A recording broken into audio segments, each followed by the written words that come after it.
Hello and welcome to Non-Stop Wrestling Chat. My name is Barry, and today we're doing something special for Raw. I was sitting here, getting ready to do my recording. Things was a little bit later, and I thought I would just go live. Spotify's just started, so everybody welcome to Non-Stop Wrestling Chat, the show where we chat shit about wrestling. I'm just getting myself set up here, guys. I'll be 2 seconds. Cool, guys. So, Raw last night, while we're here. Before we get into today's show, don't forget to hit like, subscribe, and that beautiful notification bell. This week, I'm going to try and play around with doing lives a little bit more. It's just something that I'm kind of trying to do a little bit more on the channel, especially when I've got the time to be sitting here to do it. Right, guys. So, Raw. Let's get into the show. Give me a little moment. This is why I normally record it, because I can edit out my burps and shit. So, we are Raw. Where are we? Give me a moment, guys.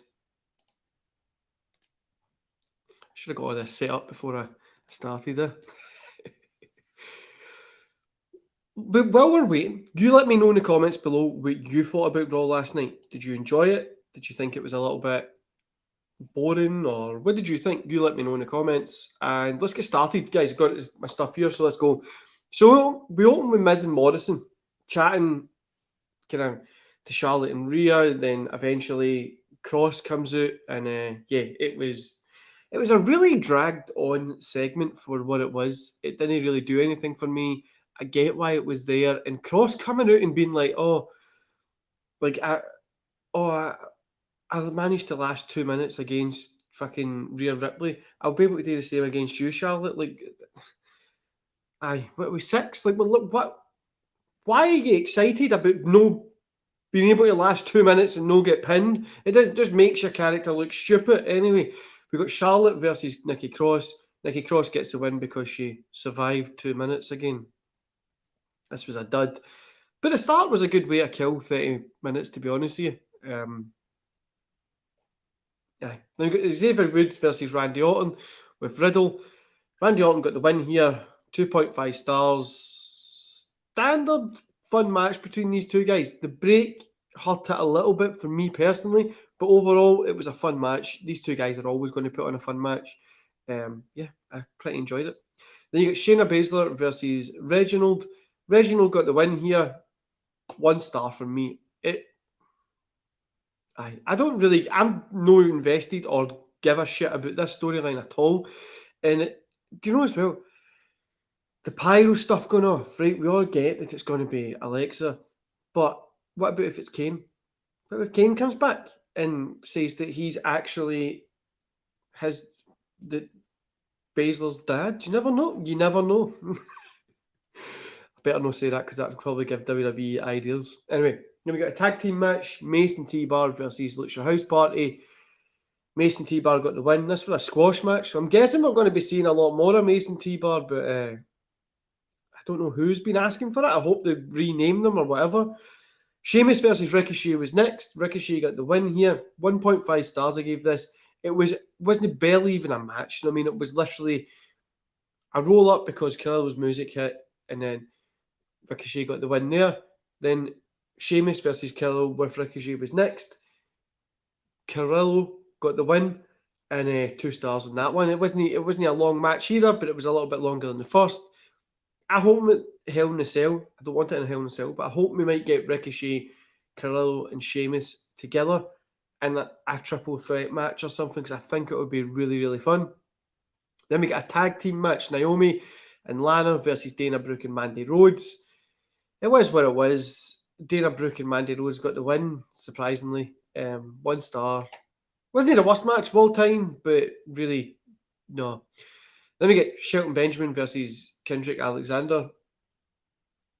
Alexander got the win. This was a squash. It was literally a short match. When Alexander came into the ring, he goes for a big boot. Benjamin wants to hit a powerbomb. Alexander gets him in the eyes, hits the neutralizer, gets the win. That was it. I thought they were going to do something with this storyline, not just this. Now, tag team match, AJ and Omos versus Eli and Jackson. AJ and Omos obviously got the win here. 2.5 stars.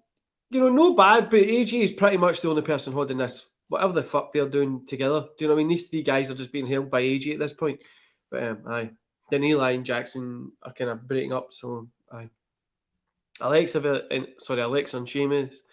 Alexa and Shayna have a little thing, and it wasn't for me. In the main event, Drew McIntyre versus Kofi Kingston. Drew gets a win. 3 stars in this one. These two guys put on a hell of a match. They put on a good show, and that's what we can really ask. The main event was really fun, was good, and it showed what two guys that can work, can wrestle, and can do something can do. So, overall, 2.5 stars. Do you know, the main event was the thing that really saved the show for me. It just really wasn't anything that I was making into today at all. I don't know. AEW Double or Nothing, I get it was a pay-per-view, was really fun. And I know it wasn't the best pay-per-view of all time, right? But it was just, felt fun to watch, right? And then when I went and watched Raw last night, it felt like a chore again. Like, I felt like I had to fucking sit and try and watch it. There's a few good moments in it. The main event was good, but for me, nothing really special happened. And as you can probably see for the title of the video, guys, is WWE setting up to sell? I want to talk about this as well today. I think they might be. If you look at what they're doing, they're slimming down on back office staff and stuff like that. They've got record profits. The Peacock deal that they just done. This kind of stuff is what businesses normally start to do when they're trying to get on the books to look a little bit more slender with a higher profit margin to sell. That's what I would be doing as well. And plus, Vince might be at the point when he wants to retire, but he doesn't want to give it to maybe Stephanie and Triple H and Shane. They're going to get guaranteed jobs anyway. And somebody can buy it and run it, like put money into it, might be better. You might end up seeing somebody like Amazon pick up or Disney, or like they might end up seeing them picking that up, which is a big possibility, especially I think Disney, it might be a big possibility for them to move into that kind of field, especially with a streaming app that they've got. And yeah, I think in the next couple of years we could be seeing WWE getting sold, if not sooner. But that's just me kind of speculating at the minute. I don't know, but there is a big possibility they're just slimming down to sell. And could you imagine what Disney would do with it? What about if it fucking kills it and then the only option that we've really got to watch is AEW, which fucking hell. I get that they're good and stuff like that, but no, that would literally destroy wrestling as we know it. But who knows? We need to wait to that point when it comes. Anyway, guys, I hope you enjoyed today. I hope you enjoyed today's show. I'm going to try and do one of these live streams tomorrow as well. I've got a little bit of time in the morning because I'm working later shifts this week. But yeah, hope you enjoyed it, and I'll see you back here tomorrow. I think I don't have another video today. I think I'll see you back tomorrow. See you later, guys.